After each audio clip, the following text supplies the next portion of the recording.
Olá, boa tarde, ótima quinta-feira. Você aí de casa que acompanha o Balanço Geral, a gente começa agora a atualizar a 12ª rodada do Campeonato Brasileiro. A Chapecoense foi até Belo Horizonte e empatou. Empate sem gols com o América Mineiro. No primeiro tempo, o América foi quem mais buscou o gol. O goleiro Jandrei teve trabalho. Na única tentativa da Chapecoense, Jori defendeu o chute de Wellington Paulista. Na segunda etapa, o goleiro do Coelho voltou a aparecer e salvou o que seria o gol da vitória da Chape. Final, América 0, Chapecoense também 0. Depois desse empate, um 0-0, o técnico da Chapecoense, Gilson Kleina, falou sobre o que ele achou da partida e também da classificação da Chapecoense antes da parada para a Copa da Rússia desse ano. Olha só. Acho que equilibrou, é uma pontuação dessa rodada importante. É importante a gente parar nesse recesso e estar numa outra situação na tabela e não ficar numa zona de descenso, que isso seria muito ruim. E da mesma forma tem que enaltecer mais uma vez a atitude da equipe, por mais que a gente veio no segundo tempo com outra postura. Preciso salientar também que o América também tem uma forma um pouquinho diferente de jogar. Hoje eles tentaram fazer uma infiltração dos laterais e vir por dentro. O Serginho muitas vezes fazia 3 do lado da bola, que estava nos dificultando, era a infiltração do Juninho. Então nós corrigimos isso no intervalo e foi a única equipe que se adonou do jogo. Tá aí. Boa tarde, Badá. A Chape ainda busca a primeira vitória desse campeonato brasileiro fora de casa, ainda não venceu fora de casa. Ontem empatou então com o América Mineiro, 0-0. O que considerar desse pontinho conquistado fora de casa? Como disse o técnico Kleina, 2 tempos distintos lá no Independência. Isso. Eu acho que ficou de bom tamanho. O resultado justo, resultado normal. Primeiro tempo, a gente viu ali as melhores oportunidades do América, atacou mais, criou pelo menos uma grande oportunidade. Não foram muitas, né? Teve esse chute por cima e esse aí do Judivan chutou.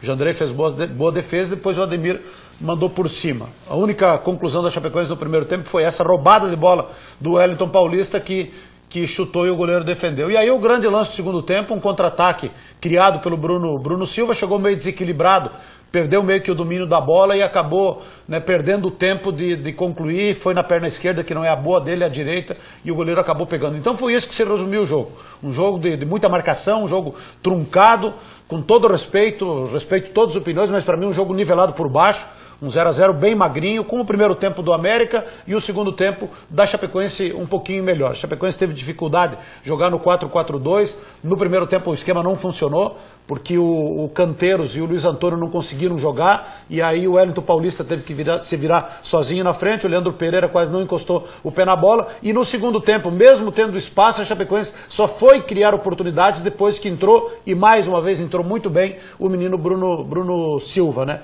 Então ficou no 0-0, mais um jogo fora de casa, contra um adversário muito desfalcado. O América não tinha vários jogadores considerados titulares. Fica o sentimento de que, mais uma vez, se tivesse jogado um pouquinho melhor, a Chapecoense teria vencido. Então, ficou no 0-0, objetivo alcançado, que era terminar essas 12 primeiras rodadas, sendo que a Chapecoense jogou 7 fora e apenas 5 em casa. E foi a pontuação dentro de casa que deu esta tranquilidade de 2 pontos fora da zona de rebaixamento. Então agora é ir para essa parada para a Copa do Mundo da Rússia 2018 e depois voltar para 2 jogos dentro de casa. 18 e 19 de julho a ser confirmado contra o Bahia e logo na sequência contra o Santos. Aí vai empardar 7 jogos em casa e 7 fora. A força da Chapecoense dentro de casa é que tirou a Chapecoense da zona de rebaixamento, né? Porque fora de casa, de 7 partidas, somou 3 pontos. Em casa, em 5 partidas, somou 11. Então foi a força da Arena Condá que deu a Chapecoense esta condição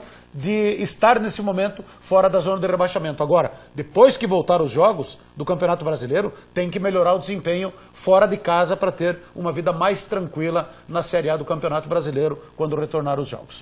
E quem está com uma vida bem tranquila, inclusive no G4, Badá, é o Internacional. Verdade. Que venceu mais uma, venceu o Vasco ontem jogando no Beira-Rio. E olha, tá, como dizem, gostam de dizer que na nossa região, tá de pé na patrola. Vamos ver como foi o jogo. Verdade. O meio-campista Patrick esquentou a partida. Primeiro nessa disparada, saindo do campo de defesa para o de ataque. Ele enfiou a bola para o atacante Nico Lopes, que é o xodó da torcida. O uruguaio fez o primeiro gol logo aos 10 minutos de jogo. E Patrick ganhou mais pontos na atuação dele ao fazer este gol. Ele levou o cartão amarelo porque comemorou a máscara. O meio-campo do Internacional foi apelidado de Pantera Negra pelos companheiros. Já o Vasco criou pouco, errou muitos passes e deu só um chute ao gol de Marcelo Lomba no primeiro tempo. Mas na segunda etapa, os cariocas descontaram com este chute de Andrei, que desviou, bateu na trave e entrou. 2-1. Mesmo ainda em vantagem, o Inter pressionou e ampliou o placar. Vitor Cuesta marcou de cabeça depois de escanteio cobrado por Camilo. O 3-1 no placar garantiu 8 jogos de invencibilidade do Internacional. Nós vimos tendo performance, em alguns momentos o resultado não estavam vindo, que nem o do Cruzeiro, que foi um empate, perdemos 2 pontos em casa. Então a gente está onde a gente fez por merecer. Agora precisamos continuar assim na segunda parte do campeonato para que a gente se estabeleça na parte de cima da tabela, que esse foi o objetivo a curto prazo. Ficar entre os primeiros nessa primeira parte e jogo a jogo. Jogo a jogo. E a nossa volta vai ser igual, é jogo a jogo. Tranquilidade. Esse vai ser o clima do elenco colorado na pausa para a Copa do Mundo, já que o Inter está na zona de classificação da Libertadores. Serão 35 dias entre férias e 8 dias de treinamento em Atibaia, no interior de São Paulo. Tá aí o Internacional, que campanha de recuperação faz, né, Padá? Bela campanha.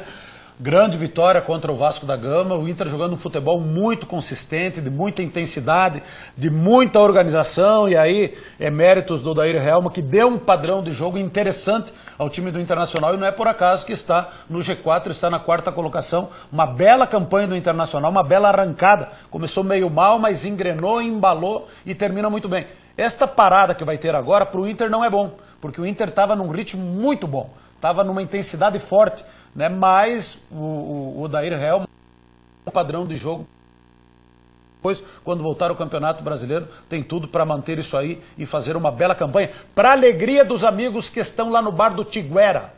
Bar do Tiguera, lá no Bela Vista, é uma casa decolorada, diz que a casa do homem é tudo vermelha. Tudo vermelha, é colorado de cima a embaixo. Então, um abraço para a turma que está lá no Bar do Tiguera e parabéns pela campanha. É uma grande campanha do Colorado, o Corbão. Aí tá agora, bonito, essa parada do Campeonato Brasileiro, Badá, vai ser boa para o Grêmio. O Grêmio que encerra até agora, claro, com 2 títulos, da Recopa e também Campeonato Gaúcho, mas precisa de um tempo para descansar o elenco, para ir se preparar para a Copa do Brasil, para a Libertadores da América, para o restante do Campeonato Brasileiro. O Grêmio que ontem, com 11 desfalques, sendo 5 deles titular, empatou em 0-0 com o Sport. Na Ilha do Retiro, o Sport entrou em campo sem o experiente goleiro Magrão suspenso e contando com o jovem prata da casa, Maílson. Do lado gremista tinha um atacante bem conhecido da família rubro-negra, o jogador André, que não parou um minuto sequer de ser vaiado pela forma como deixou o clube. Quando o jogo começou, quem primeiro mostrou serviço foi o goleirão rubro-negro Maílson, que segurou firme o chute de Arthur. Mas a etapa inicial foi de pouquíssimas chances criadas. O Leão tentou nessa bicicleta de Rogério. Já o segundo tempo foi bem mais movimentado, com a equipe gaúcha partindo para cima em busca do gol.